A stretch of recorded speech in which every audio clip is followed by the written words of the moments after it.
जब सब्जी लेकर वो बाजार से अपने घर की ओर निकली, पीछे से दो महिलाएं आती हैं और उनके बैग में कुछ डाल देती हैं। मैं सब्जी लेके जब आ रही थी तो उसने मेरे को बोला सुनो, तो मैंने हाँ जी करके पलट के देखा उसको, बस मेरे को इतना ही याद है। उसके बाद वो मेरे को ले गई अपने साथ। नमस्कार, मैं हूं हिमांशु और आप देख रहे हैं N27 न्यूज।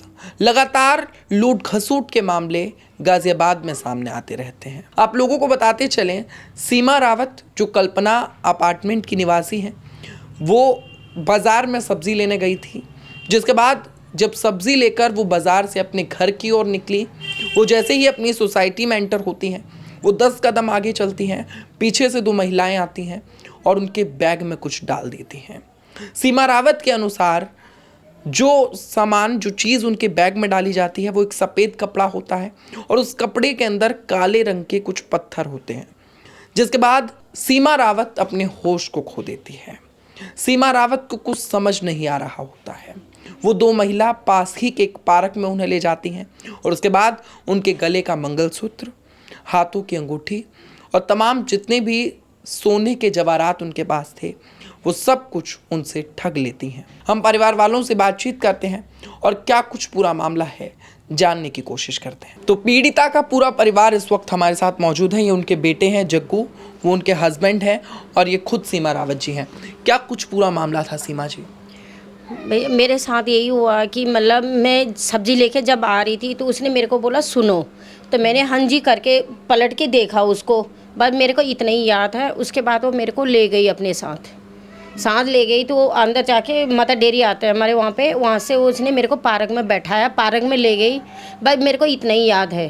बस कानों के कब उसने उतारे या मैंने उतारे मेरे को खुद नहीं पता है कि मेरे कान के, गले के, हाथ के अंगूठी। ऐसा क्या होता है कि आपको कुछ समझ में नहीं आ रहा है कि आपके साथ क्या हो रहा है?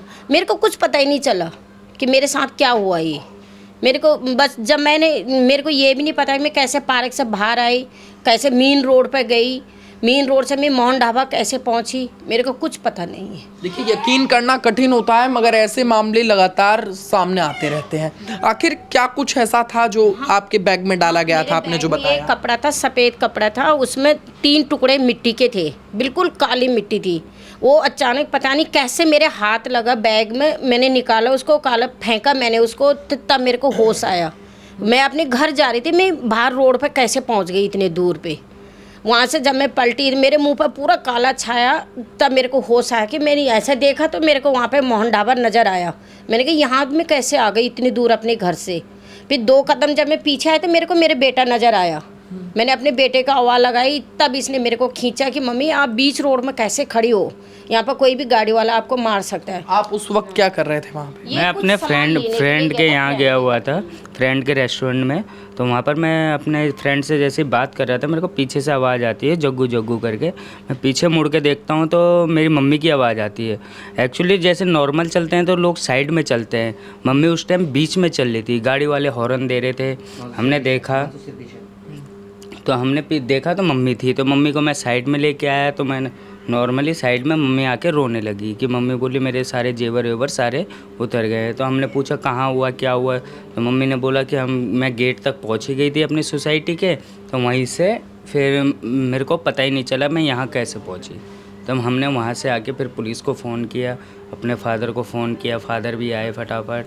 तो हमने फिर पुलिस ने भी तहकीकात करी, CCTV चेक करने की कोशिश करी, पर कोई बारिश की वजह से चेक नहीं हो पा रहे थे। तो ये क्या नाम है सर आपका? सर मेरा नाम राजेश सिंह रावत है। क्या करते हैं आप? अभी तो मैं होटल में जॉब करता हूँ, लेकिन अभी तो 1-1.5-2 साल से मैं बेरोजगार ही हूँ। कोई है नहीं नौकरी चाकरी वगैरह। तो अभी बीच में लड़के ने अपना बीच में यहाँ पे ढाबा खोला था, तो वो भी चला नहीं।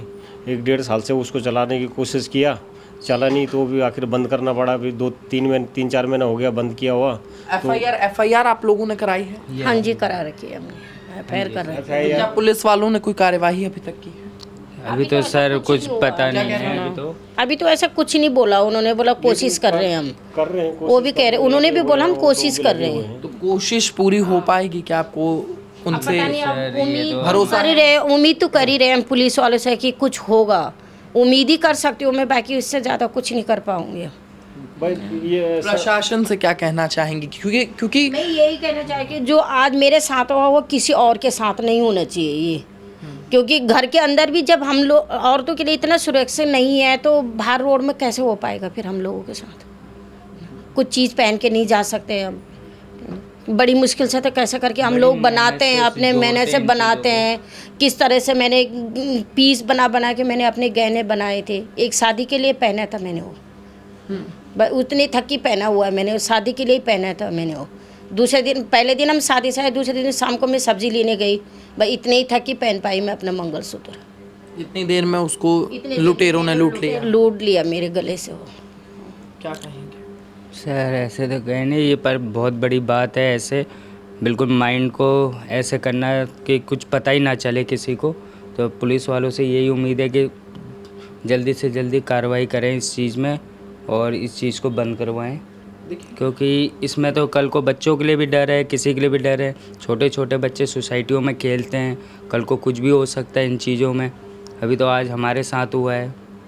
तो उस वक्त सोसाइटी गार्ड या को किसी ने ये नहीं जान पाए कि आपके साथ किसी को नहीं पता उस टाइम पे। उस टाइम बहुत बारिश हो रही थी, क्योंकि बारिश भी बहुत हो रही थी और सब अपने अपने उसमें थे। पुलिस की गाड़ी भी वैसे वो नुक्कड़ पे रहती है, हमेशा रहती है, लेकिन हो सकता है बारिश के दिन उस टाइम बारिश हो रही थी तो उस टाइम पुलिस की गाड़ी ना आ पाई हो। वैसे नुक्कड़ पे हमेशा गाड़ी खड़ी होती है। तो देखिए, जिस तरीके से ये मामला सामने आया है, सचमुच प्रशासन पर, व्यवस्था पर और गाजियाबाद की पुलिस पर बहुत बड़े बड़े सवाल खड़े कर देता है। क्योंकि सड़कों पर अगर महिलाएं चलने को सुरक्षित नहीं हैं, अगर सड़कों पर महिलाएं गहने पहन के नहीं निकल सकती हैं, तो अपने आप में ऐसी आज़ादी का क्या मतलब होता है। परिवार वालों की जो हाल हैं वो आप देख सकते हैं। खुद पूरा परिवार यहाँ पर बैठा हुआ है। जैसे ही हम यहाँ पर आए, इन्होंने बताया हम लोग काफ़ी समय से बहुत टेंशन में हैं, और टेंशन हो भी क्यों ना, क्योंकि जब कोई शख्स सोना खरीदता है तो वो उसके अंदर सालों की अपनी कमाई को जोड़कर उसे खरीदता है। कितने का सोना था जो आपका लूट लिया गया? मेरे 1.5 तोला का तो मेरा मंगलसूत्र था। वो कितने का था मेरे कुंडल? 6 ग्राम 6 ग्राम का तो मेरे कुंडल थे। 6 ग्राम के करीब मंगलसूत्र रहा होगा, अंगूठी। और लगभग कितने रुपये का टोटल सामान था? मेरे टोटल सर यही थे मेरे तो बनाने वाले मेरे हस्बैंड। टोटल सर 1,80,000 समथिंग इतना होगा। तो देखिए, 1,80,000 का जो सोना है वो लुटेरों द्वारा लूट लिया जाता है। प्रशासन इस मामले पर क्या कार्यवाही करेगा, ये देखने का विषय होगा। आप लोगों की क्या राय है नीचे कमेंट सेशन में ज़रूर बताएं, और देश और दुनिया की तमाम खबरों के लिए देखते रहें N27 news. Camera person Lokesh Thakur के साथ मैं हिमांशु, N27 न्यूज़ गाजियाबाद। आप देख रहे हैं N27 न्यूज़, पकड़ हर खबर पर।